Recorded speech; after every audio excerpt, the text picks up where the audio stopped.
Buongiorno, buongiorno, Focus TG, sono le 12 in punto. Andiamo subito a Cismon del Grappa perché oggi è il Bomba Day in Val Brenta. Sentiamo in diretta Monica Smiderle.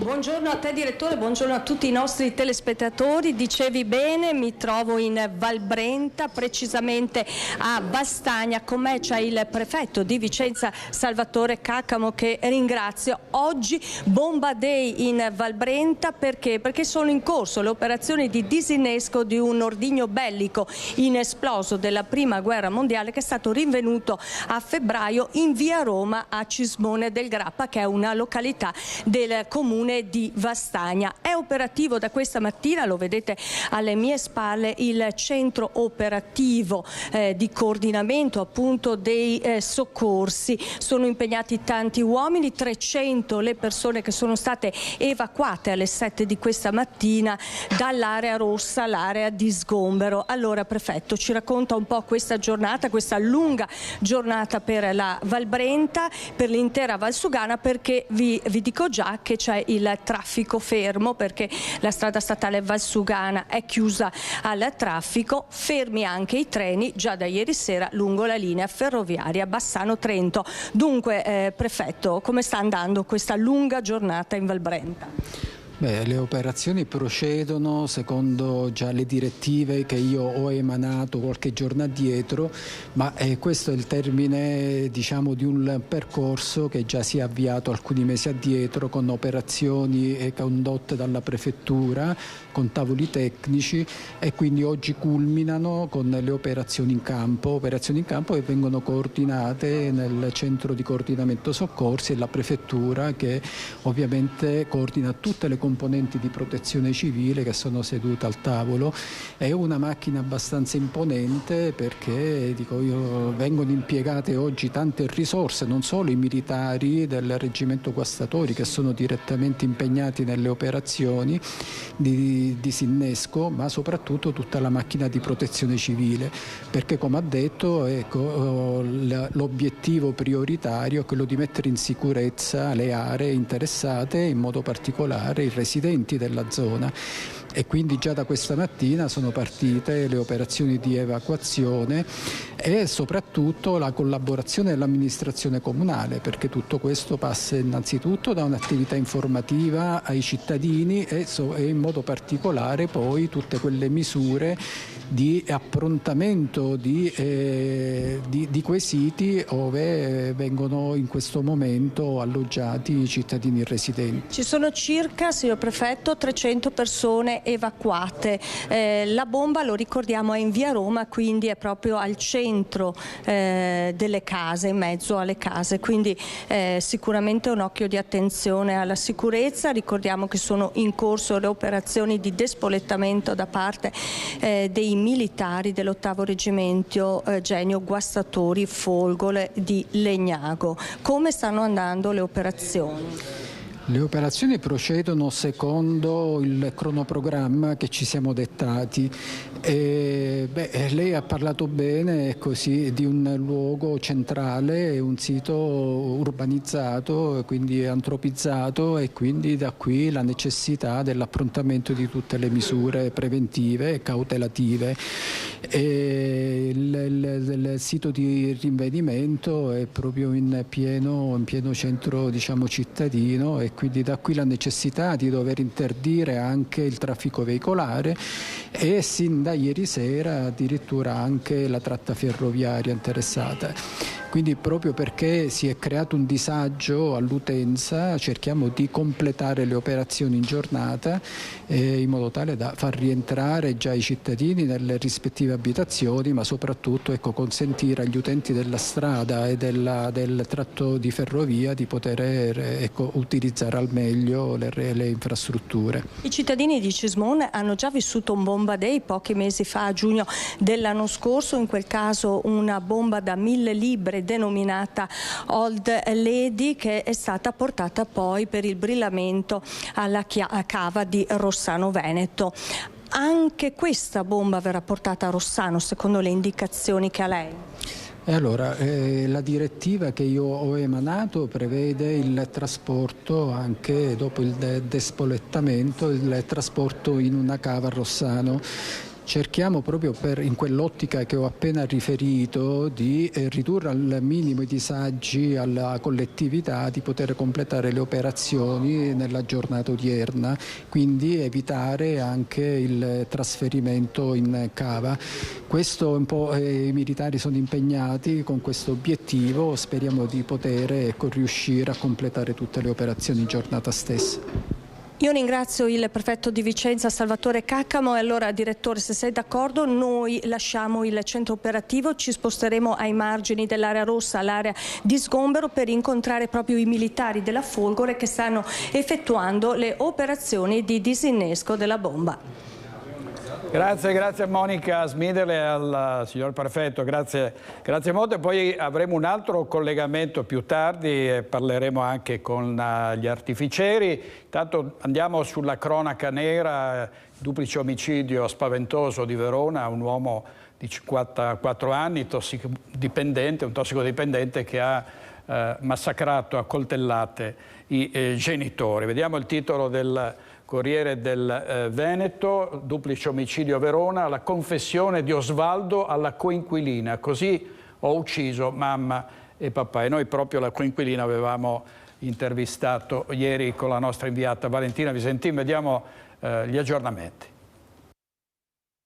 Dovrebbe svolgersi sabato l'interrogatorio di convalida del fermo di Osvaldo Turazza, il 55enne veronese fermato per il duplice omicidio dei genitori Giampaolo Turazza e Vilma Vezzaro, accoltellati a morte nel loro appartamento nel quartiere di Borgo Roma a Verona la sera del 24 aprile. L'uomo, dopo aver vagato per tutta la notte, si è costituito nel pomeriggio del 25 aprile con una chiamata al numero di emergenza della Guardia di Finanza.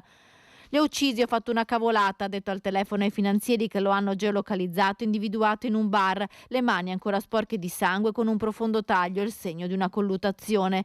Quando i finanzieri lo hanno accompagnato in via Aquilei a casa dei genitori, si sono trovati davanti una scena agghiacciante, sangue ovunque e i due corpi, uno in corridoio e l'altro nella stanza da letto. Per cristallizzare la scena del crimine è intervenuta la polizia scientifica. L'indagine è ora affidata alla squadra mobile di Verona. I rapporti tra Osvaldo Turazza e i suoi genitori erano tesi per colpa di continue liti. Il 55enne, che aveva precedenti legati agli stupefacenti, chiedeva spesso soldi per i suoi problemi di droga. Non solo alla famiglia, aveva debiti anche con i vicini di casa. Chiedeva soldi a tutti e devo ancora aspettare i 100 euro. Anche lei aveva chiesto soldi, il figlio? Sì. Io a Vilma non dicevo mai niente perché per rispetto, perché aveva tanti problemi già. Il delitto forse in preda ad un raptus, ma Osvaldo, dopo l'iniziale ammissione davanti al pubblico ministero, si è avvalso della facoltà di non rispondere e non ha aggiunto dettagli per chiarire i motivi del massacro. La coppia è stata ripetutamente colpita con numerosi fendenti. La polizia ha sequestrato tutti i coltelli da cucina. Da un primo esame i coniugi sarebbero stati sgozzati, ma sarà l'autopsia a confermarlo. Nel frattempo, nel condominio in cui viveva la coppia, resta lo shock e il dolore. Lei era una signora splendida, veramente, era una delle poche con le quali avevo fatto amicizia, perché lei è amante dei gatti come me, ne aveva 3, anzi adesso dovrò prendermene cura di uno perché è stato abbandonato lì, e per me è stato un colpo al cuore perché l'altra mattina eravamo qui giù che stavamo chiacchierando. Vilma Vezzaro si prendeva sempre cura dei suoi gatti. Nell'ultimo periodo anche il marito non stava bene. Una signora gentile e riservata, di quel figlio problematico parlava poco, ma si vedeva che spesso soffriva. E ieri sera abbiamo parlato del rischio che corrono tante famiglie che hanno a che fare con parenti squilibrati o tossicodipendenti, come in questo caso. È un vero dramma. A Focus ieri sera abbiamo parlato proprio di quegli episodi gravissimi che sono accaduti in Veneto anche recentemente. Tra questi c'è ovviamente, in ordine cronologico, quello dell'aggressione all'avvocatessa di Oderzo. È stata accoltellata da un cliente che poi a casa è andato ad impiccarsi. L'avvocato Merz è stata dimessa dall'ospedale e l'ha sentita, ha parlato con lei in esclusiva Lina Paronetto. Sono uscita ed è già bello questo, insomma, riassaporare l'aria e la luce del sole, è bello poterla rivedere. Parla poche ore dopo essere stata dimessa dal reparto di ortopedia dell'ospedale di Oderzo l'avvocato Mary Zorz, accoltellata lunedì mattina nel suo studio dal 53enne Giuseppe Silvestrini, suo cliente. Di quegli istanti ricorda lo shock e l'ultimo sguardo che si sono rivolti. Ho bloccato lui, ho bloccato il coltello con le mani dopo essermi rialzata, lui mi ha guardato e non lo so, probabilmente ha avuto un attimo penso che abbia avuto un attimo di ravvedimento, mi ha guardato e si è girato e è andato via. Il 53enne è stato poi ritrovato cadavere nel casolare di famiglia a Mansuè. La professionista lo aveva implorato di non ucciderla, di non farlo per sua figlia. È stato il gesto di una persona in estrema difficoltà, aveva capito, avevo deciso di non seguirlo più. Probabilmente si è sentito per l'ennesima volta solo, probabilmente è stato quello. Una doppia personalità quel cliente che seguiva da tempo, come i due profili social dell'uomo, uno con una foto solare che lo ritrae in montagna, l'altro cupo. Io vedevo lui come quello del primo profilo, un profilo dolce, un profilo gentile, e poi ogni tanto in quella sede lunedì è comparso quell'altro Giuseppe, quello che non avrei mai voluto vedere. Mary è tornata a casa dal compagno e dalla figlioletta che cerca di tutelare dalla brutalità di quello che le è accaduto. Chiaramente una mano fasciata e dei lividi in faccia, dei segni in faccia, ho dovuto dirle che ho sferrato un pugno e che il pugno mi ha fatto male alla mano e che poi lui aveva un portachiavi con un taglierino. Certamente non userò mai il termine coltello con lei. Zorza ha 30 giorni di prognosi, ma conta di tornare al lavoro a breve, malgrado la terribile esperienza vissuta. Immagino che ritornerò presto e mi prenderò qualche giorno. Non mi sono mai assentata neppure per la maternità, si figuri se mi assento per questo. So che ho necessità di farmi aiutare, fare un percorso mio per elaborare quello che è successo, ne sono consapevole. Il mio proposito è di cominciare con lo stesso entusiasmo che avevo prima e con la stessa empatia nei confronti dei clienti. L'ultimo pensiero, infine, per il suo aggressore. Vorrei dire a Giuseppe, se fosse qua, che comunque non ce l'ho con lui, che capisco che era soltanto tanto fragile e mi dispiace veramente tanto che abbia scelto una fine così. Mi dispiace veramente tanto.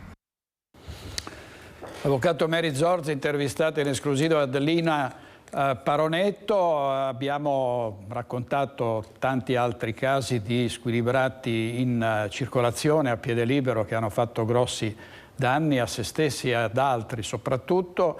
Siamo andati a sentire i bassanesi, sentiamo cosa hanno detto rispetto al fatto che non ci sono evidentemente strutture in grado di curarli e soprattutto non ci sono controlli in grado di prevenire questi delitti. Vediamo. Penso che siamo diventati matti tutti quanti. Penso che il Covid ha portato fuori in regola tutti i cervelli giovani e vecchi. Cioè il punto è là che non ci siamo più rimessi in sintonia con tutto. Dopo monitorare di più, ma ci vuole più personale e guardare. Più aiuto quindi? Sì. Siamo stanchi di vedere tutto, di sentire tutte queste cose, guardi veramente. Lei ha paura? Sì, molta.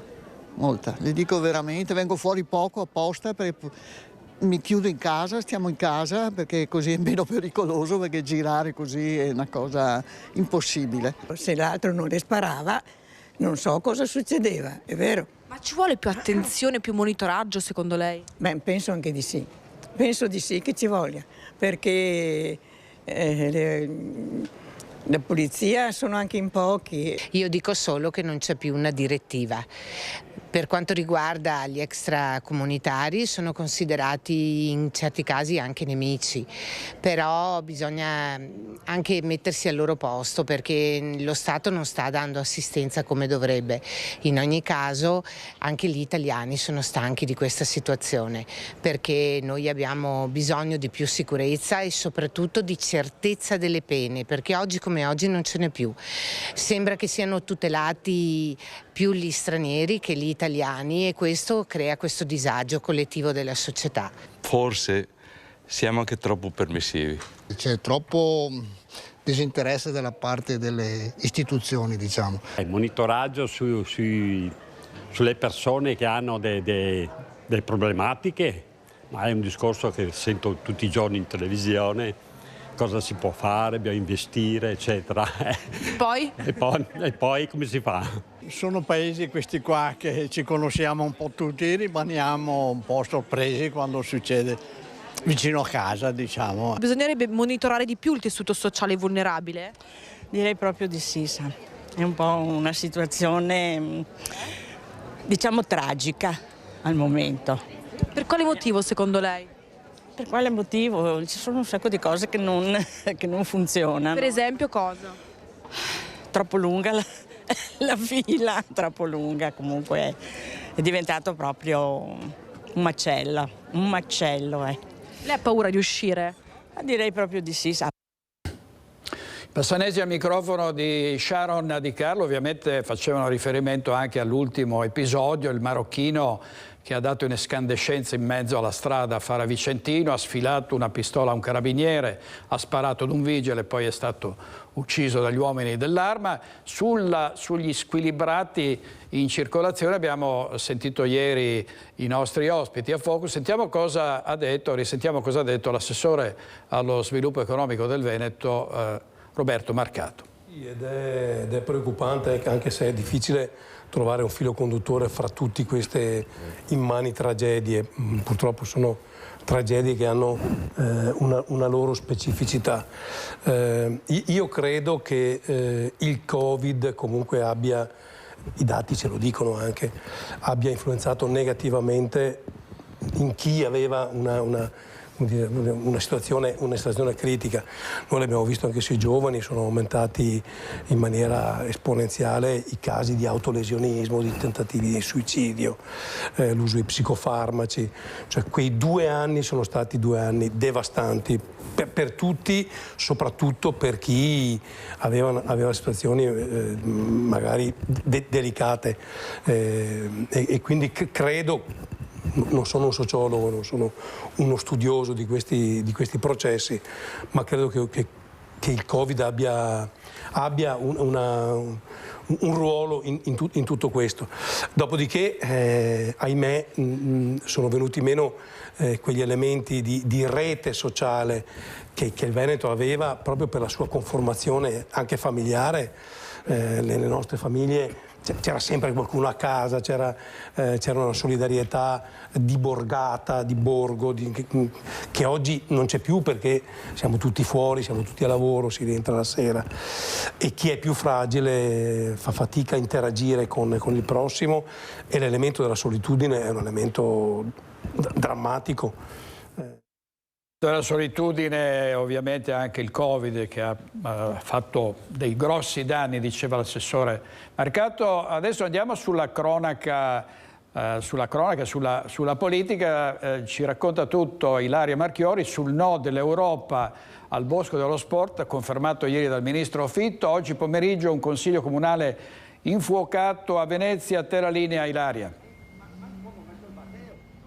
Sì, buongiorno direttore, buongiorno ai nostri telespettatori. Ci troviamo proprio qui alle porte di Venezia, insieme a me c'è il consigliere comunale Giuseppe Saccà del Partito Democratico, perché oggi sarà appunto, come anticipato, un consiglio comunale infuocato che inizierà intorno alle 14:30 e tra gli argomenti, insomma, si discuterà del bilancio, ma si parlerà ovviamente di Bosco dello Sport, su cui le opposizioni si sono sempre battute. Allora, Saccà, che cosa si prevede e accadrà questo pomeriggio? pomeriggio.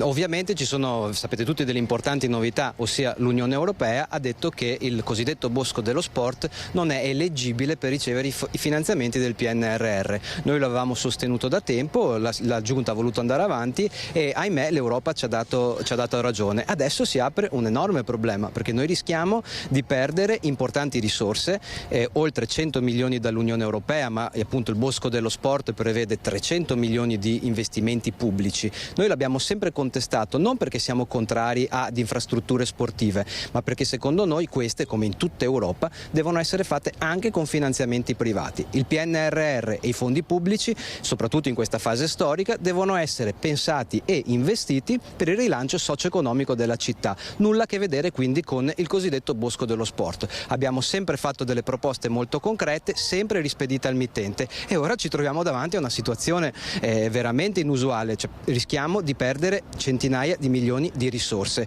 Noi chiederemo quindi di rimodulare al più presto i progetti, abbandonare il cosiddetto Bosco dello Sport e puntare su alcuni punti chiave che abbiamo sempre sostenuto in Consiglio Comunale, immaginando anche un dossier molto articolato che ha come punti chiave 3 parole: ambiente, casa e lavoro. Da qui dobbiamo ripartire. Secondo lei e anche secondo i suoi colleghi dell'opposizione, perché su questo siete stati sempre tutti abbastanza della stessa linea, il sindaco potrebbe decidere di fare un passo indietro, perché secondo quanto ha detto proprio la settimana scorsa anche attraverso i nostri microfoni, lui è convinto che il bosco si farà, addirittura aveva detto, a costo di andare io a mettere mattone per mattone. Lasciando stare le battute che veramente in questa situazione non mi paiono fuori luogo, noi crediamo che sbagliare sia possibile, è umano, il punto è non perseverare negli errori che si fanno. Io spero che il sindaco ripensi alle sue dichiarazioni, vedremo cosa deciderà lo Stato italiano, ma sia ben chiaro, 300 milioni di risorse pubbliche devono essere investite in residenza, in lavoro, in sviluppo economico, non in impianti sportivi. Ecco, queste sono le tematiche che da sempre chiedono i consiglieri di opposizione e su cui bisogna lavorare. Allora vedremo che cosa accadrà oggi, che cosa ne emergerà, se ci sarà un dietrofront, se invece l'amministrazione, la maggioranza deciderà comunque di andare avanti. Noi comunque saremo lì, seguiremo passo dopo passo il Consiglio Comunale. Intanto ringrazio Giuseppe Saccà per essere stato qui con noi, restituisco la linea allo studio. Grazie molto Ilaria Marchiori in Piazzale Roma a Venezia. A Venezia restiamo per vedere alcuni titoli del Gazzettino. Aumenta lo stipendio dei gondolieri, 90 euro per un giro di mezz'ora, ma dipende dal gondoliere, può anche costare di meno, può anche costare di più, non è che ci sia un tariffario a Venezia. E altra notizia veramente esilarante, Open to Meraviglia è il sito del Ministero del Turismo dedicato al Veneto e al turismo, porta il lago di Misurina in Libia, è il lago di Misurata, cioè hanno definito uno splendido lago in Cadore, il lago di Misurata, scambiandolo con Misurina, e le 3 cime di Lavaredo diventano una vetta sola. Fantastica, sono 3 cime ma poi ne diventa una sola. Vediamo ancora, c'è un'altra notizia, giudice di pace senza personale, 13 dipendenti ma solo 5 sono in servizio, di cui 3 in malattia. Chiusa la cancelleria civile, anche di questo, dei problemi della giustizia abbiamo sempre parlato e parleremo ancora. Ci sono gli interventi del ministro Nordio per evitare, vedremo poi cosa può combinare un difetto burocratico proprio all'interno dei tribunali con scarcerazioni e quant'altro. E andiamo a Vicenza perché si propone di affidare ai questori, il governo ha deciso di ipotizzare dei poteri speciali ai questori per misure straordinarie contro gli under 14, qui ovviamente parliamo delle cosiddette baby gang. Violenza giovanile, appuntamenti social con rissa, bullismo, baby gang. Gli scontri tra adolescenti sono un fenomeno che Vicenza conosce bene perché la città li ha vissuti, li ha affrontati, li ha visti. Ragazzine che si prendono per i capelli e si picchiano selvaggiamente, giovani che si fronteggiano senza esclusione di colpi, e poi c'è sempre chi compiaciuto riprende col telefonino la rissa, i pugni, i calci, gli spintoni e posta i video dei combattimenti sui social. Oggi proprio da Vicenza Turazza, il sottosegretario alla giustizia Andrea Ostellani lancia una nuova proposta per fronteggiare bullismo, baby gang e violenza giovanile.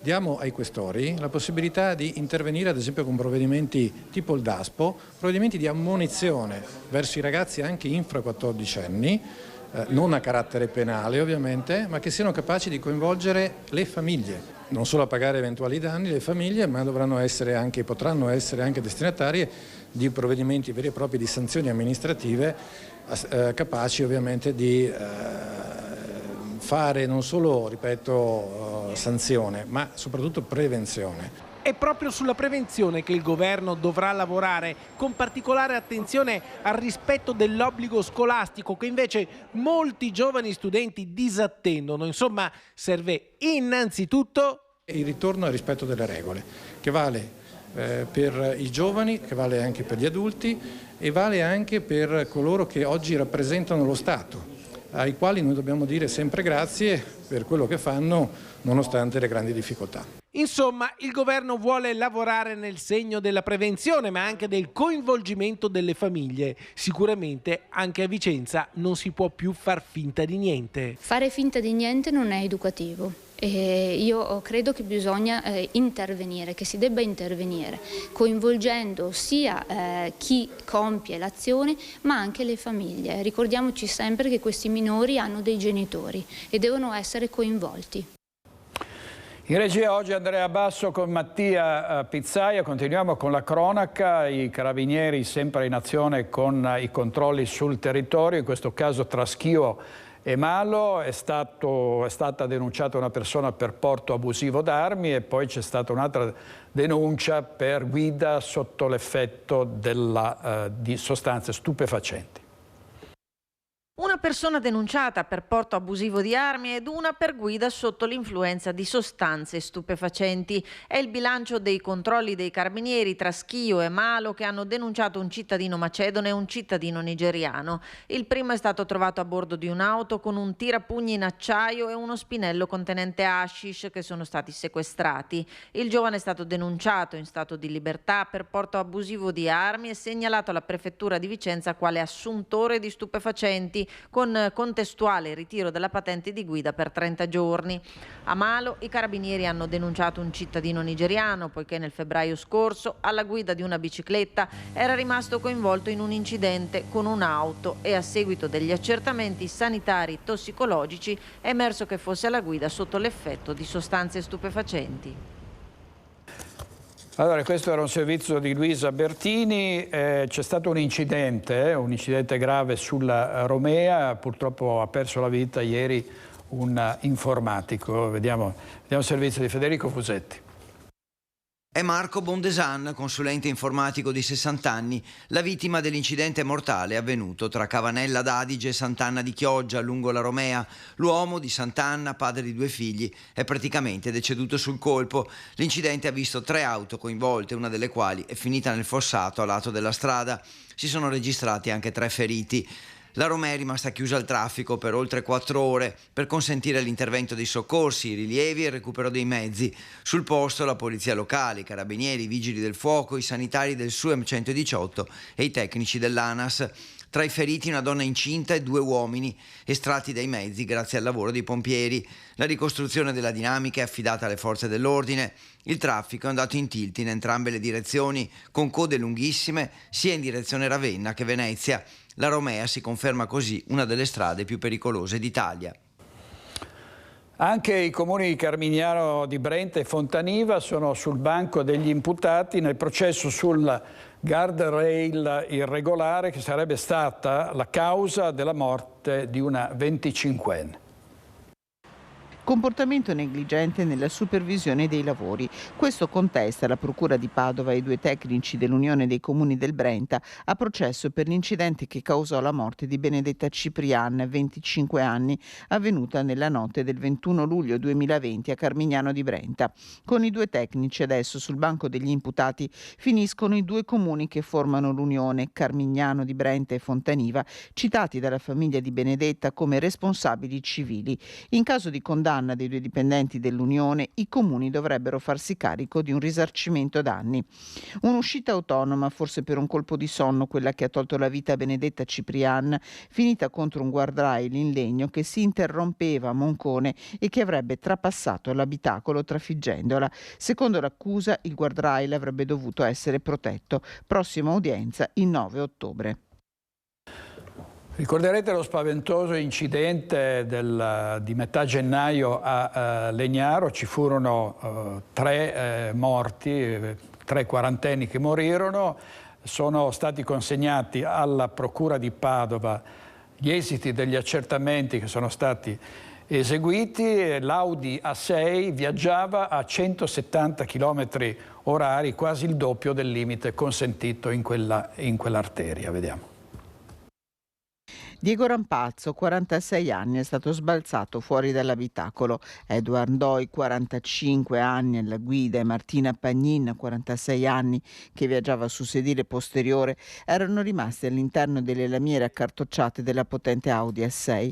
Uno schianto terribile, una bomba, avevano raccontato i testimoni, quello accaduto poco dopo la mezzanotte del 16 gennaio lungo la regionale 516 Piovese nel comune di Legnaro. A 4 mesi di distanza sono state rese note le perizie tecniche e legali eseguite sui corpi martoriati e sui rottami del veicolo. L'Audi A6, secondo quanto accertato dallo studio incaricato di ricostruire l'incidente, viaggiava a 170 km/h. Il limite lungo la strada è di 90 e quella notte aveva piovuto. Nessuno degli occupanti aveva le cinture di sicurezza allacciate ed Edward Doi era alla guida positivo dopo aver assunto droga e alcol. L'inchiesta penale resta per ora aperta, ma è destinata ad essere archiviata. Nessuna delle 3 persone, infatti, nel terribile schianto ha avuto salva la vita.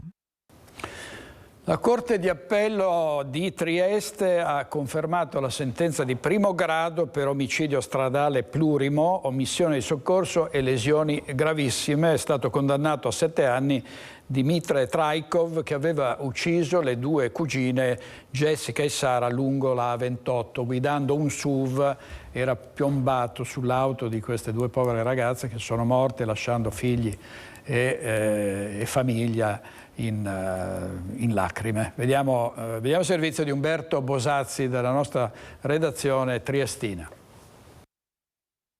Inizia a contare i giorni, assassino, sporco, inizia a contare i giorni, inizia a contare i giorni. Le ragazze lo valgono 6 anni, non si scappa così a un assassino e che mi quereli pure. Così i genitori di Sara Rizzotto hanno accolto la sentenza della Corte di Appello che, confermando quella di primo grado, ha condannato a 7 anni Dmitry Traikov, l'imprenditore bulgaro di 62 anni che nel gennaio dello scorso anno a bordo di un SUV aveva investito e ucciso 2 giovani cugine, Sara Rizzotto appunto di 26 anni di Conegliano e Jessica Fragasso di 20 anni di Mareno di Piave, lungo la A28 nei pressi di Pordenone. Le 2 ragazze erano morte sul colpo, nell'incidente erano rimaste ferite anche le figlie di Sara, Elena e Sofia. Omicidio stradale plurimo, omissione di soccorso e lesioni gravissime le accuse nei confronti di Traikov, che dopo l'incidente aveva tentato la fuga a piedi per essere poi arrestato. I periti avevano accertato che il tamponamento fatale tra i mezzi era avvenuto a 180 km/h. In primo grado il GUP aveva escluso l'aggravante della guida in stato di ebbrezza, condannando l'imputato anche alla revoca della patente e a pagare provvisionali per complessivi 175.000 euro ai familiari delle vittime, con risarcimento del danno da quantificarsi in sede civile. È stata una giornata dura, pesante, perché ogni volta che veniamo su questi posti ricordiamo sempre quel maledetto 30 gennaio, anche se non è dimenticato, però questi posti qua ci riportano ancora di più in quel pensiero là. E niente, possiamo dire che è stata riconfermata questi 7 anni, almeno nel nostro piccolo un po' di giustizia è stata fatta e altro non possiamo chiedere, cioè, questo dobbiamo rimanere con il nostro dolore e speriamo che vada prima possibile dentro in prigione, almeno quello ce lo devono. La disperazione dei genitori, si comprende la loro rabbia, l'indignazione, ma sentenze inadeguate per 2 persone uccise, 7 anni di carcere che poi diventano 5 e poi diventano 4, sconti di pena permessi, eccetera. E vediamo la violenza ai danni di esercenti, di negozianti, di baristi. Parliamo spesso di aggressioni ai medici, agli infermieri. Abbiamo visto cosa è successo all'avvocato di Oderzo, però poi ci sono anche le violenze di genere nei confronti dei baristi. C'è un'iniziativa della Questura di Padova perché gli esercizi pubblici diventino dei presidi di legalità. Ci colleghiamo subito con Valentina Visentina. A te la linea, Valentina. Sì, buongiorno dalla Questura di Padova per parlare di questa iniziativa in materia di violenza di genere, soprattutto sicurezza che diventa sicurezza proprio sul posto, ovvero nei locali padovani. Come avverrà? Questa è un'iniziativa che vede coinvolta APPE come pubblici esercenti e la Questura di Padova. Chiediamo intanto qual è lo scopo di questa iniziativa al dottor Giuseppe Iorio, dirigente della polizia, dell'anticrimine della Polizia di Padova. Buongiorno, lo scopo è quello di far conoscere a tutte le persone che gestiscono un pubblico esercizio o le persone che vi lavorano semplicemente, far conoscere gli strumenti di cui possono avvalersi per poter contrastare eventuali episodi di violenza di genere. Si inserisce in una campagna un po' più ampia per diffondere la cultura della legalità in tal senso e quindi far conoscere alle persone gli strumenti che sono molto agili, molto efficaci, che ci hanno consentito di raggiungere ottimi risultati. Violenza di genere, lo abbiamo visto anche in occasione dell'8 marzo, i dati sono allarmanti e avviene anche proprio nei locali, spesso la polizia è chiamata a intervenire. I dati sono allarmanti, ma devo dire che comunque negli ultimi anni sono sempre in costante calo, sia per le denunce per atti di violenza di genere e maltrattamenti in famiglia, ma anche tutta quell'attività che pongono in essere gli esercizi commerciali, perché alcuni episodi eclatanti a Padova sono proprio avvenuti in prossimità o all'interno di esercizi commerciali, quindi l'intervento di persone formate ci permette di intervenire molto velocemente. Federica Luni, dirigente di APPE, come verranno formati i baristi, i ristoratori padovani del centro storico? Siamo partiti dalla consapevolezza che con educazione, formazione e collaborazione tra enti contrastare la violenza di genere si può. Ecco perché ci siamo messi in contatto, abbiamo firmato un protocollo d'intesa a livello nazionale. Padova è una di queste capostipiti. Da oggi partiranno delle pillole formative a disposizione dei pubblici esercizi di Padova e provincia.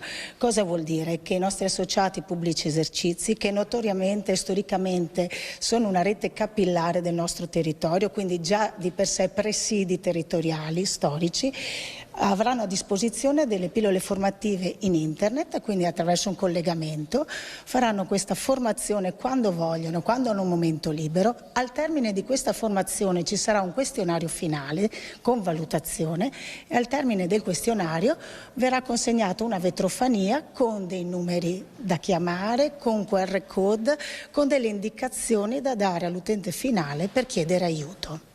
Allora ringraziamo i nostri ospiti per questo collegamento, intanto restituisco la linea allo studio. Grazie a Valentina Visentina e ai suoi ospiti da Padova, una vicenda che ha dell'incredibile, di cui si sta parlando ancora, atti giudiziari spediti da Venezia a Treviso, via posta, sono arrivati in ritardo e la cosa ha comportato la scarcerazione dei banditi che hanno rapinato diversi tabaccai. Incredibile nel 2023 quando tutto viene fatto in via telematica e qui ancora coi plicchi che vengono spediti via posta e che arrivano in ritardo. Sentiamo cosa ha detto il procuratore di Treviso, il dottor Martani. Una tempesta perfetta. Così ha commentato il capo della Procura di Treviso Marco Martani le concause che hanno portato oltre 20 giorni utili l'arrivo del fascicolo negli uffici del GIP di Venezia. Un blackout che ha consentito a Gary Peruzzetto e Ivano Pin, accusati di aver messo a segno una serie di rapine alle tabaccherie tra Treviso, Padova e Venezia, di ottenere la scarcerazione. Insomma, un vizio procedurale che ha rimesso in libertà, almeno per ora, i due indagati. Secondo il procuratore, alla base del disguido vi sarebbero questioni legate ad un'assenza per malattia di un funzionario, ritardi anche in procura e ritardi postali. Presto sull'accaduto sarà inviata una relazione sia alla Procura Generale di Venezia che al Ministro della Giustizia Carlo Nordio. Fra l'altro, questa mattina Martani ha spiegato che non esiste la possibilità di trasmettere per via telematica atti come questi. L'utilizzo del TIAP, il trattamento informatico atti processuali, è in via di definizione, ma per ora, ha detto, dobbiamo affidarci alla trasmissione materiale cartacea dei documenti. Non ci sarà comunque una prossima volta. In caso di urgenza i fascicoli arriveranno direttamente con autisti dal Tribunale di Treviso. Fra le questioni da risolvere la carenza di organico, una vicenda che è stata commentata anche dal ministro Carlo Nordio a Treviso per il 25 aprile. Abbiamo già iniziato delle assunzioni e abbiamo dei progetti di assunzione per potenziare queste risorse amministrative. Il Veneto però è sacrificato su questo. Rimane la grande questione più volte sollevata dallo stesso Ministro della Giustizia sulla differenza del carovita fra le città. Lo colmiamo appunto incentivando le persone che vincono i concorsi a venire a lavorare qui. Però quando io ho fatto la proposta di aumentare lo stipendio a chi viene a lavorare in luoghi dove la vita è molto più cara rispetto ad altri, si sono subito sollevate le polemiche delle cosiddette gabbie salariali. Sui ritardi del servizio postale il Ministro si affretta a dire. È già in atto questo notevole progetto Polis che consente già e consentirà in futuro di aggirare tutte queste difficoltà attraverso la digitalizzazione, l'informatizzazione e la possibilità addirittura del cittadino di avere i certificati penali, ad esempio, alla posta direttamente presso la sua abitazione piuttosto che presso le procure della Repubblica che magari sono lontane. Il Ministro della Giustizia Carlo Nordio, intervistato l'altro giorno durante la Festa della Liberazione a Treviso. Andiamo sull'inchiesta delle criptovalute. Ad oggi sono 700 i clienti truffati per un danno di oltre 23 milioni di euro. Si sta delineando in tutti gli aspetti l'inchiesta NFT. Al 18 di aprile sono saliti a 700 i truffati che hanno presentato querela, ma il numero potrebbe essere molto più alto perché non tutti hanno presentato denuncia. Ma chi è finito in questa trappola, ha spiegato il procuratore di Treviso Marco Martani, potrebbe comunque costituirsi come parte civile in un ipotetico processo in quanto vittima di un altro dei reati procedibili d'ufficio. Il danno da capogiro ammonta ad oltre 23 milioni di euro. Il numero delle denunce presentato è molto elevato, così come molto elevata è la somma complessivamente richiesta a titolo di risarcimento danni. Confidiamo che le attività poste in essere dalla Procura possano consentire agli investitori di recuperare almeno parte del capitale che sembrerebbe andato in fumo. La società, che aveva sede a Silea, avrebbe promesso guadagni anche del 10% mensili ai clienti che investivano in criptovalute, soldi che di fatto sono spariti. Per quanto riguarda la somma dei sequestri preventivi tra autovetture, terreni e denaro ammonta a 2 milioni di euro. 3 i vertici della NFT finiti nel mirino degli investigatori per associazione a delinquere finalizzata alla truffa, ma sotto i riflettori sono finite altre 35 persone. L'inchiesta avrebbe accertato che il meccanismo del cosiddetto arbitraggio, ovvero l'acquisto e la vendita di criptovalute su diverse piattaforme, meccanismo che avrebbe consentito di guadagnare con i differenziali di prezzo, non sarebbe in realtà mai avvenuto. I movimenti di denaro della NFT porterebbero a paesi quali la Lituania, Bulgaria, Svezia, Spagna, Croazia, Malta e Repubblica Ceca, verso i quali è stata inoltrata una rogatoria per le indagini bancarie, oltre al Regno Unito, Emirati Arabi e Stati Uniti, oggetto di un'attiva collaborazione a livello di polizia Interpol che potrebbe ricondurre alle medesime richieste. Sta parlando, e ne parleremo anche stasera, dei nuovi provvedimenti dell'Unione Europea sul debito. Anche l'Italia dovrà rientrare, sono misure molto pesanti, dovranno essere sborsati dall'Italia, secondo le pretese dell'Unione Europea, 15 miliardi per abbassare appunto il livello della nostra montagna di debiti. C'è una grossa polemica su questo e passiamo alla politica. Oggi a Treviso Giuseppe Conte, il presidente del Movimento 5 Stelle, per sostenere il candidato sindaco Maurizio Mestriner. Lo ha intervistato ovviamente non solo su questo, a Treviso poco fa Christian Arboit. Sentiamo cosa ha detto.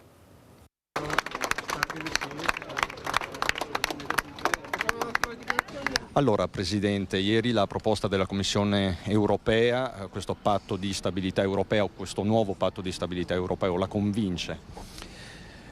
No, mi preoccupa.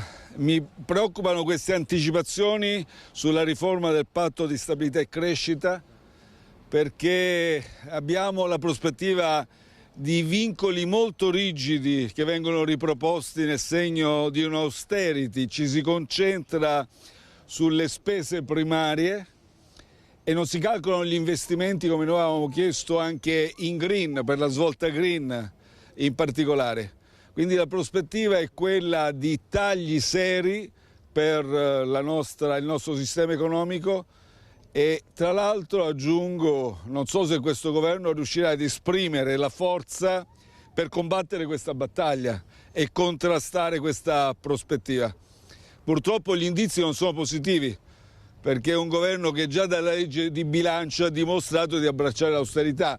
Io l'ho denunciato già, ricorderete, a dicembre, quando c'è stata presentata la legge di bilancio, perché quello è stato un gran segnale di un governo completamente remissivo verso la prospettiva di austerity. Purtroppo non riusciamo a trarre lezione dall'esperienza che abbiamo affrontato, l'esperienza pandemica, l'emergenza anche energetica, sono stati tutti fattori che ci dovrebbero portare tutti insieme collettivamente a imporre una svolta per quanto riguarda l'indirizzo economico e sociale, politico dell'Unione Europea. A proposito di investimenti, Presidente, c'è tutta la partita del PNRR e la messa a terra di questi progetti che per la sola Marca Trevigiana montano a quasi 800 milioni di euro. Ce la faremo, ce la farà l'Italia? 800 milioni di euro per questa realtà, per questo territorio sono fondamentali. È un territorio ricco di iniziativa privata, ricco di imprese, ricco di manifattura, ricco di artigianato, ricco di servizi terziari. Sono 800, evidentemente una risorsa importantissima. Allora se noi non riusciamo a spendere questi soldi, e purtroppo anche ieri il Ministro Fitto è venuto in Parlamento e ha anticipato che siamo già in questa condizione, è una perdita per questo territorio, ma per l'Italia intera. È una perdita che non ci meritiamo. Abbiamo chiesto noi al governo, andando al di là della logica di schieramenti partitica, siamo disponibili a collaborare perché questi soldi non vadano sprecati. Se adesso abbiamo un governo che non solo non ha detto venite assolutamente dateci una mano, ma orgogliosamente sta dichiarando che sta sprecando i soldi. Questa cosa noi non la possiamo accettare, ma io non parlo da politico, parlo da cittadino. Come cittadini non ci possiamo rassegnare a perdere questi soldi senza ricorrere a tutte le risorse umane, materiali, intellettive per cercare di spendere bene questi soldi. Lei se tornasse indietro all'estate del 2020 cambierebbe qualcosa? Scusi, mi rifà la domanda? Se lei tornasse indietro all'estate del 2020 in sede di contrattazione con l'Europa cambierebbe qualcosa, stando anche a quello che sta succedendo, a queste difficoltà? Ma guardi, io nel 2020 non potevamo cambiare nulla. Nel 2020 abbiamo ottenuto la sospensione del patto di stabilità e crescita. Abbiamo costruito una prospettiva assolutamente nuova, una svolta europea, perché non solo, vedete, abbiamo portato tanti soldi utili, assolutamente necessari per rilanciare il nostro Paese, ma quei soldi come sono arrivati? Attraverso il debito pubblico comune europeo, una svolta che non si era mai vista prima. Quindi abbiamo consegnato ai futuri governi, a partire da Draghi e adesso al governo Meloni, una prospettiva che è andata resa strutturale. Purtroppo non c'è coraggio politico e chi il coraggio non ce l'ha non se lo può dare, e questa è la verità. Questa è una terra, Presidente, che ha chiesto l'autonomia con il referendum del 2018, c'è una riforma Calderoli, è iniziato il suo iter al Senato, lei è particolarmente critico su questa riforma? Ma io sono particolarmente critico per come è stata pensata e per come la vogliono realizzare, e questo lo voglio dire molto chiaramente. Lo dico a tutti gli imprenditori innanzitutto, del trevigiano o trevisano che dir si voglia, e tutti gli imprenditori veneti. Attenzione, attenzione alle false sirene. Questa è una riforma dell'autonomia differenziata che voi che fate impresa vi ritroverete con 20 sistemi diversi di regolazione. Quindi quando andrete a vendere prodotti in altri territori, quando vorrete stabilire, espandere le vostre attività, vi ritroverete in un'Italia assolutamente frammentata, con costi incredibili solo per ricostruire il quadro regolatorio di ogni regione. Vogliono l'esempio spagnolo. Vogliono l'esempio spagnolo, ma siete mai andati in Spagna? Avete mai parlato con i nostri colleghi, con i politici, con i cittadini spagnoli? L'autonomia spagnola sta creando tantissime difficoltà. Se quello è l'esempio, io dico un disastro a cui dobbiamo assolutamente rimediare. Ma insomma ci permettiamo di obiettare sulle riflessioni di Giuseppe Conte, perché non sarà proprio così. L'autonomia è una grande opportunità per tutti, per le regioni del nord, del centro e del sud. Significa responsabilizzare le amministrazioni locali in modo che non ci siano più alibi, in modo che non si possa più dire è colpa di Roma. No, ciascuno si gestisce le proprie risorse e risponde del lavoro che fa. Questa in soldoni l'autonomia, tutto il resto sono la secessione dei ricchi e quant'altro, sono tutti sono tutti spauracchi per tentare di fermare una riforma che ovviamente a molti dà fastidio, soprattutto a quelli che hanno tanti privilegi e che vogliono approfittare del caos che c'è stato e rimane in tante amministrazioni locali. Vediamo, a proposito di amministrazioni locali, vediamo cosa succede a Bassano del Grappa con l'area di San Lazzaro. Il servizio ha un aggiornamento di Alex Giuliano. Se è vero che le parole hanno un peso, quelle messe nero su bianco dai consulenti legali dell'associazione Aria Bassanese sono dei veri e propri macigni. In una lettera inviata dallo studio legale Ceruti al presidente della regione Luca Zaia, i residenti di San Lazzaro chiamano in causa una relazione di fattibilità datata giugno 2021, commissionata dal Tribunale di Vicenza, in cui l'autore afferma che la pubblica amministrazione non solo non avrebbe espresso diniego per uno sviluppo industriale nell'area, ma anzi questa ipotesi avrebbe trovato terreno fertile sia tecnicamente che politicamente. In altre parole, in questa relazione verrebbe a galla un fatto che, scrivono i legali rappresentanti di Aria, è oggettivamente molto grave. Volendo semplificare la situazione e riassumerla, si parte da questo dato di fatto. La pubblica amministrazione competente per legge a decidere in via definitiva sul futuro di San Lazzaro è rappresentata dal Comune di Bassano e dalla Regione Veneto. Ebbene, Aria, nella lettera inviata al governatore Zaia, ricorda alcuni chiari interventi pubblici del presidente della Regione Veneto che in più di un'occasione aveva espresso contrarietà e deplorazione per l'abuso delirante di capannoni e cemento nel territorio veneto. A questo punto il ragionamento che fanno Aria e lo studio legale che li assiste è molto semplice. Considerando le dichiarazioni contrarie alla cementificazione in aree verdi raccolte negli anni per voce anche del presidente Zaia, si dovrebbe dedurre che non sia la regione a fornire terreno fertile per l'industrializzazione di via Rivabianca e Rambolina.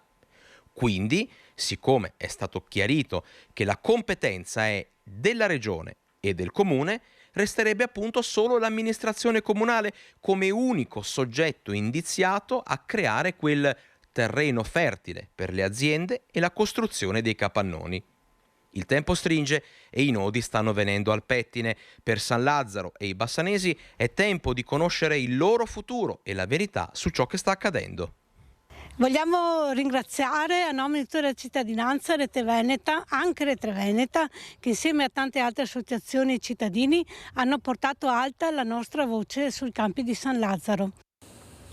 Servizio di Alex Giuliano, adesso Monica Smiderle ci racconta del bilancio del comune di Bassano del Grappa, che chiude al 31 dicembre con un avanzo netto di oltre 4 milioni, cifra che la Giunta destina per la maggior parte all'area dei lavori pubblici.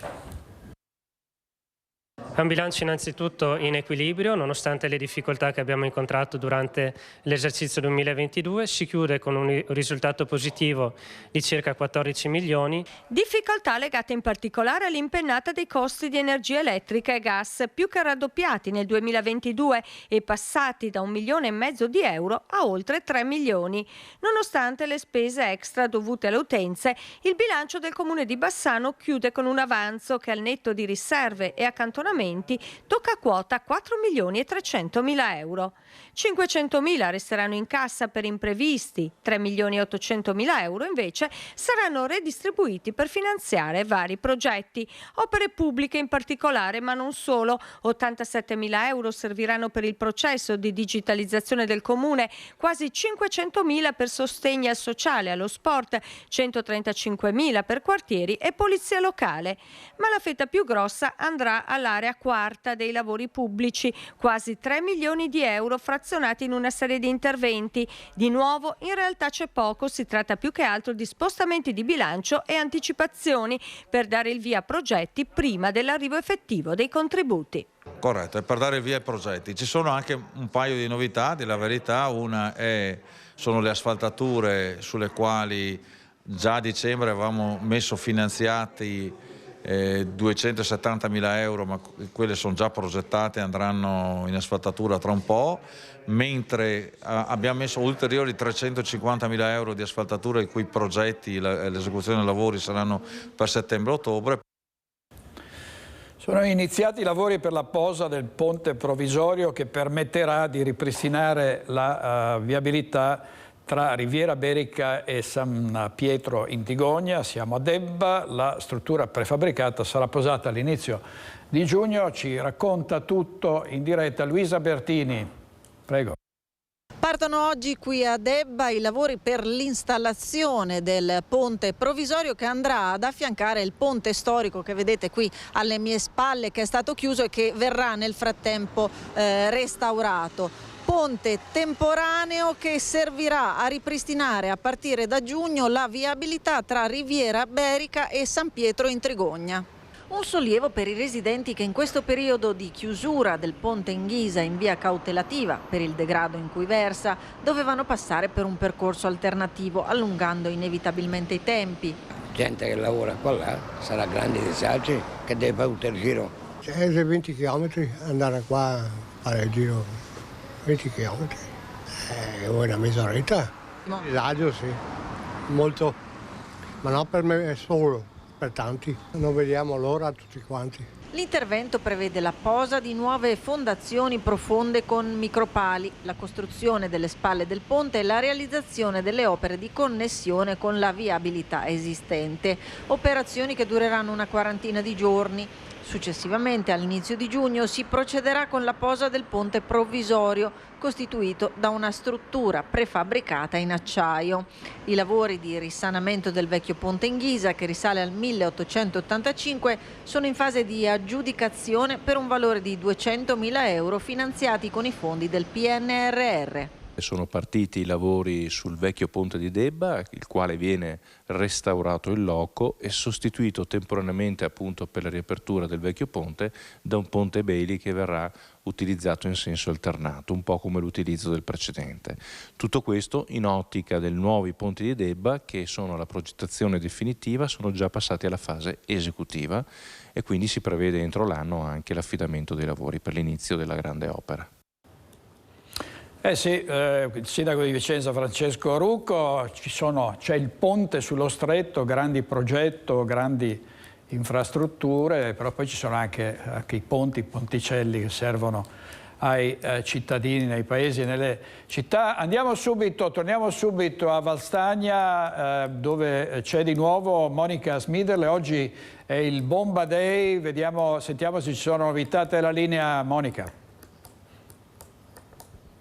Rieccoci nuovamente in diretta. In questo momento mi trovo a Cismone del Grappa, precisamente in via Roma. Questo è il confine della zona rossa. La bomba, la vedete, sotto quella tenda, quella struttura costruita dall'esercito che si trova alle mie spalle. Dunque siamo davvero a poche centinaia di metri dall'ordigno bellico della Prima Guerra Mondiale, che è stato rinvenuto il 21 febbraio durante le operazioni di scavo per il passaggio della condotta fognaria. Stanno lavorando da questa mattina gli uomini dell'8° Reggimento Genio Guastatori Paracadutisti Folgore di Legnago. Vi presento nel frattempo gli ospiti: il colonnello Fabio Mariano, che è il comandante dell'8° Reggimento, e il sindaco di Valbrenta Luca Ferrazzoli. Partiamo proprio dalle operazioni di disinnesco di questa bomba. Che ordigno è? Cosa state facendo? Quanto ci vorrà per liberare, tra virgolette, la Valbrenta? Sì, si tratta di una granata d'artiglieria italiana, di fabbricazione italiana, a 305 mm, contiene circa 35 kg di esplosivo.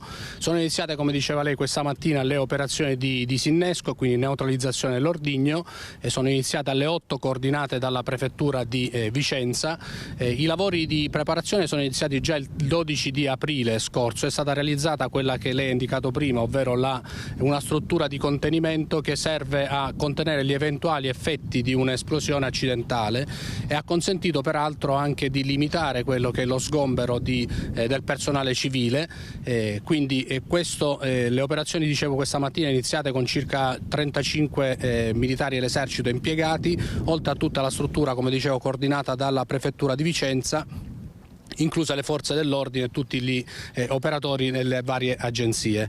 Le operazioni continueranno ancora nel pomeriggio e si spera di limitare al massimo i tempi di intervento per consentire alla popolazione di poter rientrare presso le proprie abitazioni. Il colonnello mi diceva prima che era presente anche a giugno per Old Lady, la bomba da 1000 libbre che è stata ritrovata leggermente più a nord, in via Porteghetti. In quel caso siete riusciti a disinnescare l'ordigno a metà pomeriggio per lo spostamento poi a Rossano Veneto, nella cava di via Cavico, dove Old Lady fu fatta brillare. Potrebbe essere una giornata di questo tipo, quella di oggi? Si tratta di un ordigno differente. Durante le operazioni di neutralizzazione e di bonifica si stabilisce man mano quale tipologia di intervento adottare, però le tempistiche potrebbero essere le stesse di quella dello scorso anno. Purtroppo è un'area in cui si trovano ordigni bellici sia della Prima che della Seconda Guerra Mondiale, quindi noi siamo sempre presenti, pronti a intervenire. Luca Ferrazzoli, sindaco di Valbrenta. Allora, secondo giorno di Bomba Day, nel senso che Cismone ha già vissuto un'esperienza di questo tipo con l'intero paese evacuato, in quel caso a giugno dell'anno scorso. Oggi c'è un'area rossa più limitata con 300 persone che hanno dovuto lasciare casa questa mattina. Sì, è un'area più limitata, però diciamo che in tutte quelle che sono le attività di protezione civile, perché dobbiamo ricordare che questi interventi vengono fatti per preservare l'incolumità pubblica.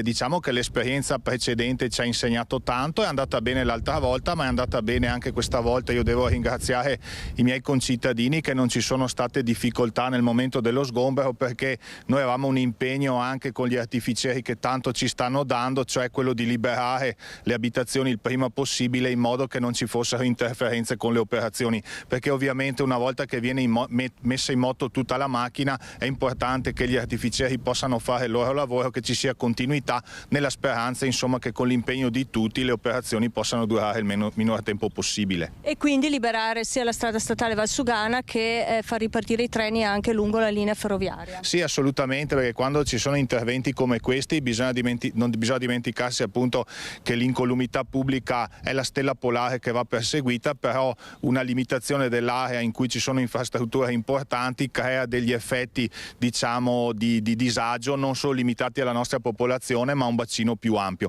Però abbiamo fatto tanti incontri, anche dal punto di vista viabilistico non ci sono state grosse difficoltà, qualche disagio sì, ma confidiamo che tutto presto ritorni nella norma. E allora, direttore, auguriamo buon lavoro agli artificieri dell'8° Reggimento Eugenio Guassatori, paracadutisti Folgore di Legnago. Da Cismon, da via Roma alle mie spalle, vi ricordo, c'è la bomba sulla quale stanno lavorando i nostri artificieri. È tutto, la linea torna allo studio. Grazie molto a Monica Sminderle. Ovviamente tutti gli aggiornamenti stasera nei nostri telegiornali. Andiamo in pubblicità pochi minuti e poi torniamo qui con altre notizie e altri collegamenti. A tra poco.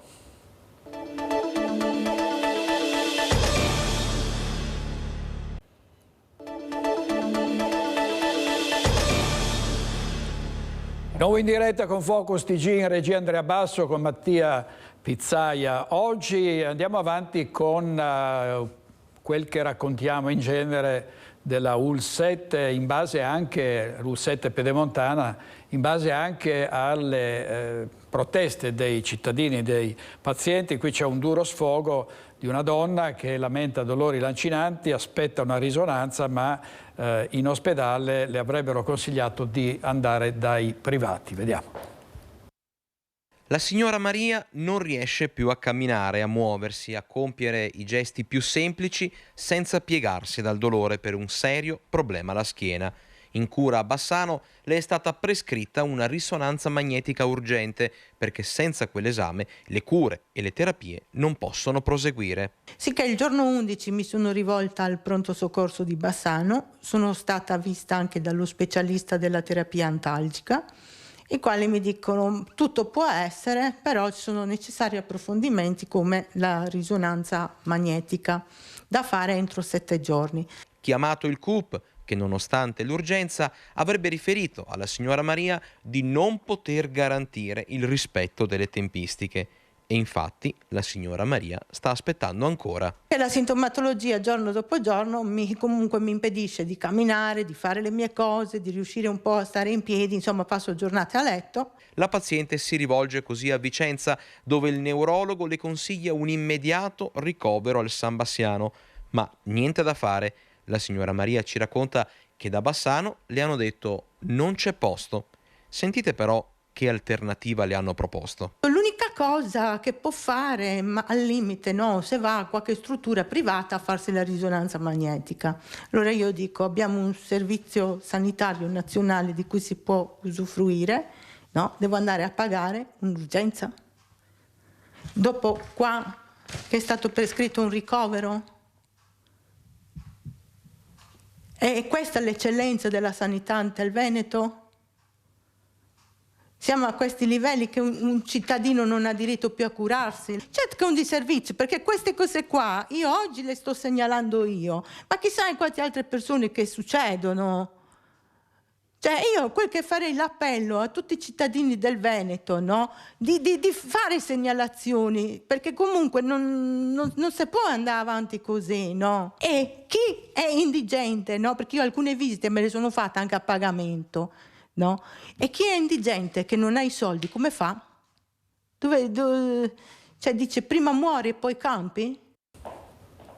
Ecco, diamo la precedenza a segnalazioni come queste in cui i pazienti ci mettono la faccia, non dicono ma sì, no, non fate il mio nome, no, nome, cognome, fatti precisi, carte e noi riferiamo le notizie, altrimenti non abbiamo una fonte e potremmo essercele inventate. Quando invece c'è una testimonianza diretta così con la telecamera è tutto più chiaro, più trasparente.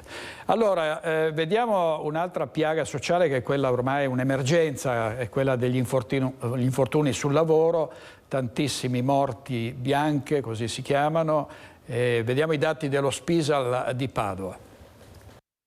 Sono stati poco più di 7.300 gli infortuni sul lavoro in provincia di Padova nel 2021, la quarta provincia veneta per numero di eventi in assoluto, ma la prima per la riduzione del numero di casi.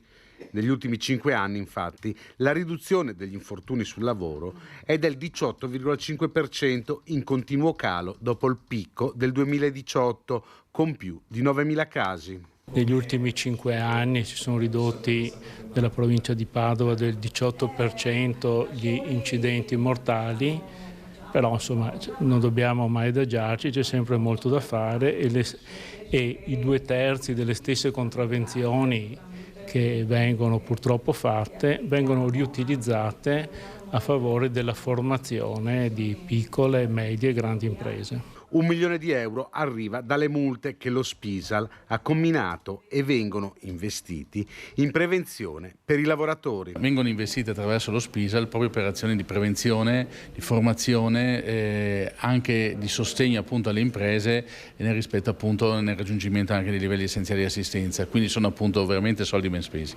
Gli infortuni mortali sono sostanzialmente stabili, in leggero calo. L'industria resta il comparto con il maggior numero di infortuni, circa il 40% del totale, seguito dal terziario poco meno del 30%, l'artigianato il 17% e l'agricoltura con il 4%. La metalmeccanica, il territorio ha molte aziende, la provincia di Padova ha molte aziende metalmeccaniche, poi abbiamo il legno, lì si usano molte macchine, ma nell'ambito del legno, la lavorazione del legno comporta spesso l'utilizzo di legni duri e i legni duri sono cancerogeni. Sono stati definiti cartelli anti-furbetti, è una decisione del governo di far vedere i prezzi medi regionali presso i distributori di benzina. I gestori sono sul sentiero di guerra, intendono ricorrere anche in Unione Europea. Vediamo. Ecco, questo sarebbe il facsimile di quello che troveranno. Noi ci abbiamo aggiunto al facsimile delle righe sotto per spiegare ai clienti perché c'è questo cartello e per spiegare che questi prezzi non sono quelli praticati, perché poi succederà che il cliente vede questo cartello, vede il prezzo alla pompa e non ci capirà più niente. Non solo il prezzo self e quello servito da agosto, c'è la firma che mancava, anche questo cartello con il prezzo medio regionale così come stabilito dal decreto. Dovrà essere esposto 365 giorni all'anno.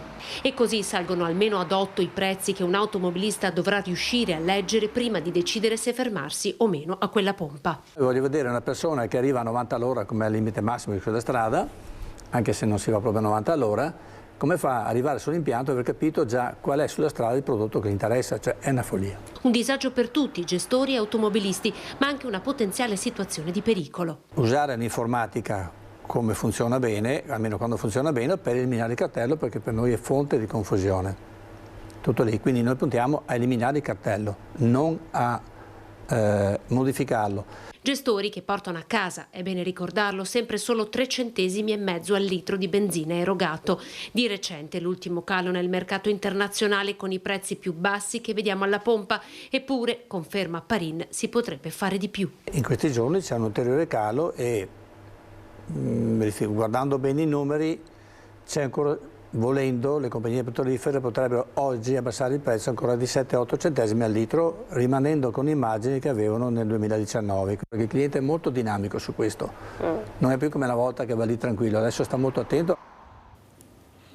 Da ieri sono fermi i tir ai terminal delle banchine di Porto Marghera, è stato il primo di 3 giorni di sciopero proclamato dai portuali ed è la prima volta da oltre 30 anni che i portuali incrociano le braccia compatti. Vediamo il servizio di Anna Maria Parisi.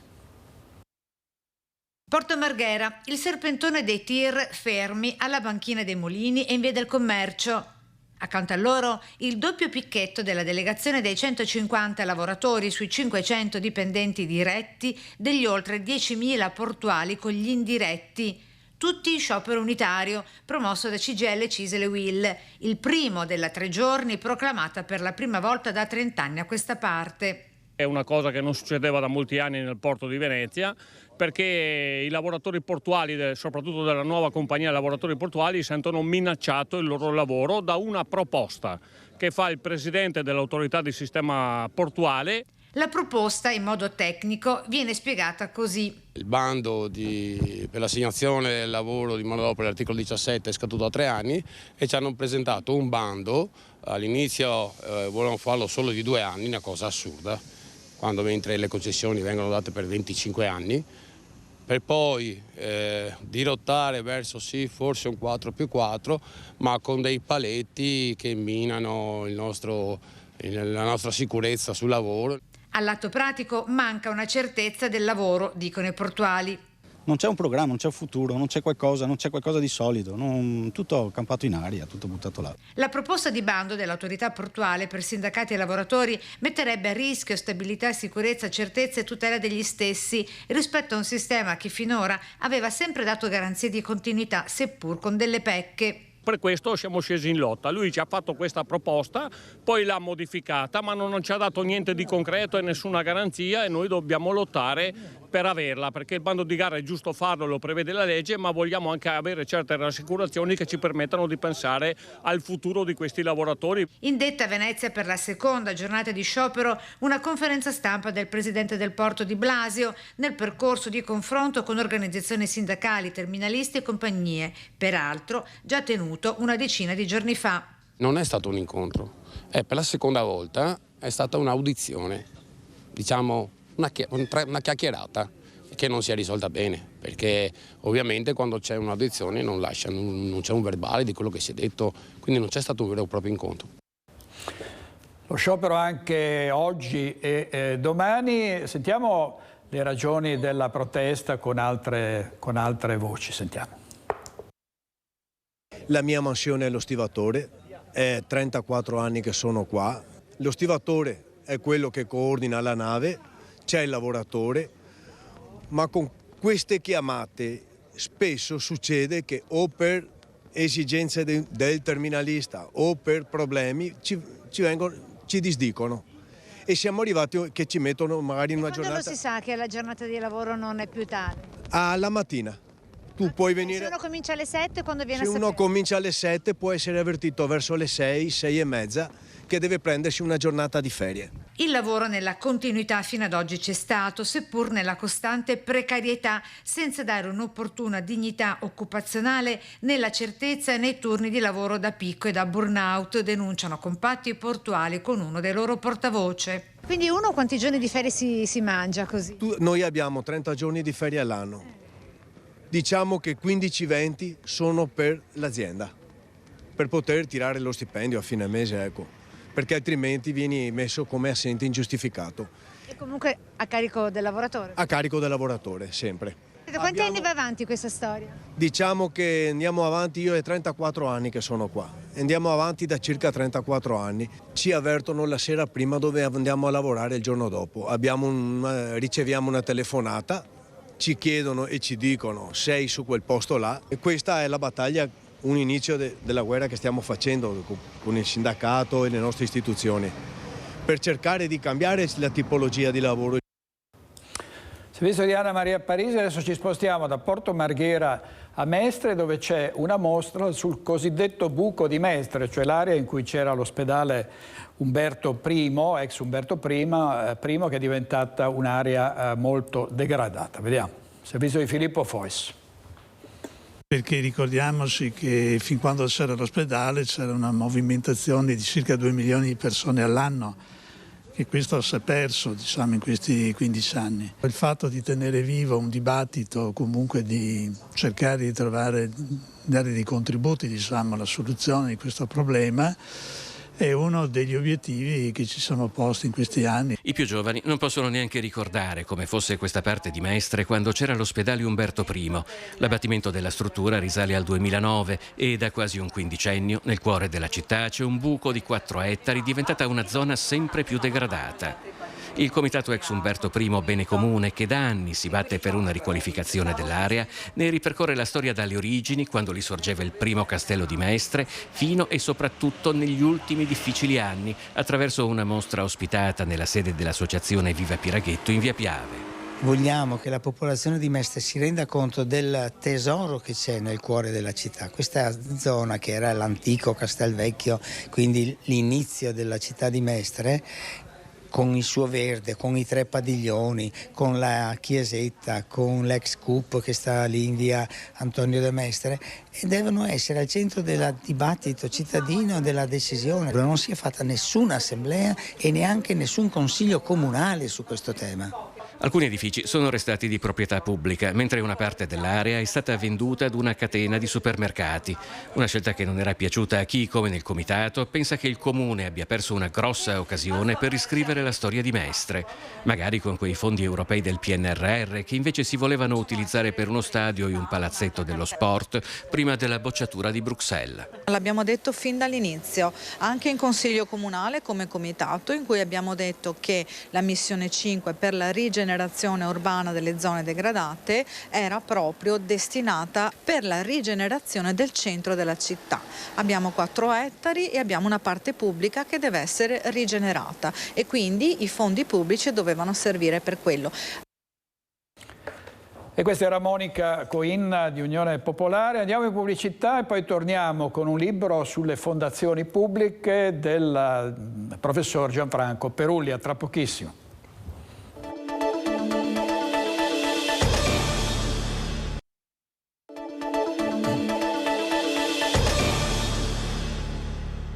L'ultimo libro del professor Gianfranco Perulli, amministrativista veneziano, ha scritto ci sono tantissime pubblicazioni al suo attivo. Vediamo la copertina dell'ultimo libro, Le fondazioni, Gianfranco Perulli, tra gli altri autori anche Gianmaria Boscaro. Professore, buongiorno. Buongiorno.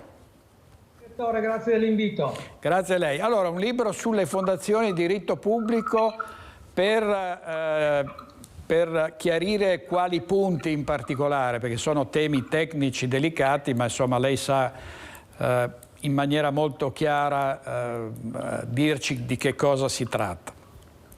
Sì, direttore, è una guida che con un gruppo di docenti universitari, avvocati, magistrati, dirigenti della pubblica amministrazione abbiamo pubblicato per entrare in questo mondo complesso dove ci sono varie leggi, sentenze della Corte Costituzionale, sentenze della Corte di Cassazione, di magistrati del lavoro che regolano le varie discipline che sono trattate appunto dalle fondazioni. Quindi una guida per la semplificazione, una guida per capire come muoversi, per andare proprio al sodo del problema.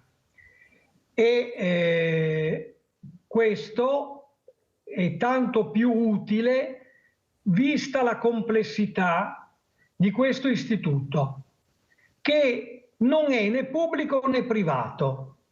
Ormai la giurisprudenza ha detto in modo chiaro che si tratta di un terzo genere, di qualcosa di molto ibrido, di qualcosa che non è ancora ben precisato, perché ci sono le norme del diritto pubblico che regolano l'attività dei comuni, dello Stato, delle regioni, delle province, e invece il codice civile che regola l'attività privatistica.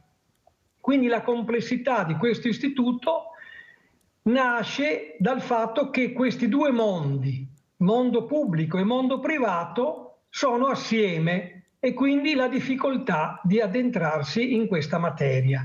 Abbiamo quindi fatto questa guida perché riteniamo che queste fondazioni siano un nuovo strumento operativo per l'autonomia. Si parla molto di autonomia, di esigenza di autonomia. Ecco, con le fondazioni si può esercitare l'autonomia da parte di comuni, di enti pubblici, di associazioni, di gruppi di cittadini. Quindi assieme si può usare questo strumento nuovo, questo nuovo strumento, facendolo uscire dall'alveo delle fondazioni che tradizionalmente hanno regolato grandi questioni, grandi fondazioni importanti, molto ricche, con grandi fondi, può diventare invece uno strumento anche diffuso, uno strumento utilizzato anche in comuni medio-piccoli, quindi sul territorio, come esercizio dell'autonomia dei gruppi che operano nel territorio, quindi enti pubblici, enti privati,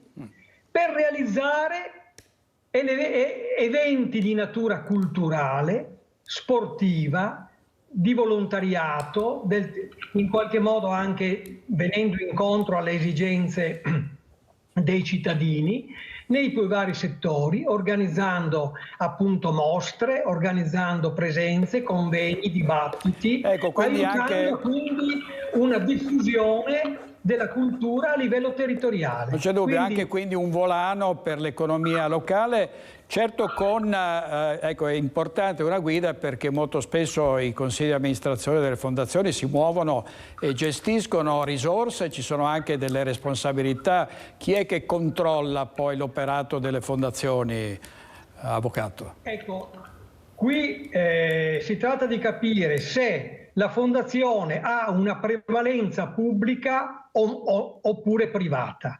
Se è una fondazione privata, allora il controllo è un controllo interno, un autocontrollo, non ci sono controlli esterni. Se invece ci sono fondi pubblici che ovviamente arrivano alla fondazione, allora c'è un controllo della Corte dei Conti, che però deve tener conto della natura ibrida di cui dicevamo prima, e quindi è un controllo nell'interesse dell'ente. E deve essere un controllo della Corte dei Conti esercitato nell'interesse dell'ente e dell'interesse pubblico che l'ente persegue. Quindi un controllo molto ristretto alle finalità dell'ente, che sono descritte nello statuto. Perché lo statuto, che noi cerchiamo di aiutare di volta in volta quando nasce qualche fondazione, noi tecnici aiutiamo chi vuole realizzare una fondazione a scrivere lo statuto, perché è lo statuto il cuore della fondazione, è nello statuto che sono scritte le finalità e quindi lo scopo, e quindi a queste finalità e a questo scopo devono anche attenersi i controlli. Quindi un controllo diverso da un controllo diffuso, ampio, che viene esercitato per esempio nei confronti degli enti locali, dello Stato. Un controllo molto limitato a quelle che sono le finalità dell'ente. Professore, la ringraziamo molto. Ricordiamo il titolo: Le fondazioni, Gianfranco Perulli e altri autori, pubblicato da Supernova. Grazie professore, grazie, buon lavoro. Grazie direttore, buona giornata. A presto, grazie molte. Allora chiudiamo con un servizio che riguarda Tina Anselmi, celebrata dalla sua Castelfranco, con una mostra di bozzetti dalla quale presto verrà fuori, nascerà anche una statua. Vediamo il servizio della nostra redazione. Castelfranco Veneto celebra la sua Tina Anselmi con una mostra allestita fino al 21 maggio nel foyer del Teatro Accademico, curata dall'Accademia delle Belle Arti di Venezia. Bozzetti di giovani artisti dell'Accademia corredati da materiali di studio, schizzi, disegni, notazioni a lei dedicati. Un'occasione per riaprire pagine di storia della Repubblica, quella bella, raccontare le grandi riforme che resero l'Italia un paese più giusto. I bozzetti serviranno per realizzare una statua. Penso che al termine di questo progetto Tina Anselmi avrà il giusto posto che deve avere all'interno della storia della nostra Repubblica. È stata prima in tante cose, prima donna ministro, è stata prima nella ricerca del superare le diseguaglianze di genere, ha rivoluzionato il sistema sanitario. 3 generazioni di differenza, tante ne passano tra Tina Anselmi e gli studenti che hanno realizzato i bozzetti. Forte il legame tra Tina Anselmi e Castelfranco, la statua sarà collocata nella centrale piazza Guidolin. Bisogna lavorare sempre durante tutto l'anno per riportare testimonianze dirette e indirette e promuovere quei valori che oggi insomma ci fanno vivere bene, ma come diceva Tina, nessuna vittoria è irreversibile e quindi bisogna che in qualche modo i ragazzi sappiano che lo status quo, per mantenerlo, bisogna coltivarlo, bisogna che i ragazzi sappiano, abbiano consapevolezza, come diceva lei, che ognuno deve dare il proprio contributo. Quindi la partecipazione e il coinvolgimento delle scuole è fondamentale. Stefano Marcon, presidente anche della provincia di Treviso, oltre che sindaco di Castelfranco Veneto, il servizio di Anna De Roberto. Grazie, è tutto per oggi. Ci vediamo stasera a Focus e domani a mezzogiorno con Focus TG. Buona giornata, arrivederci.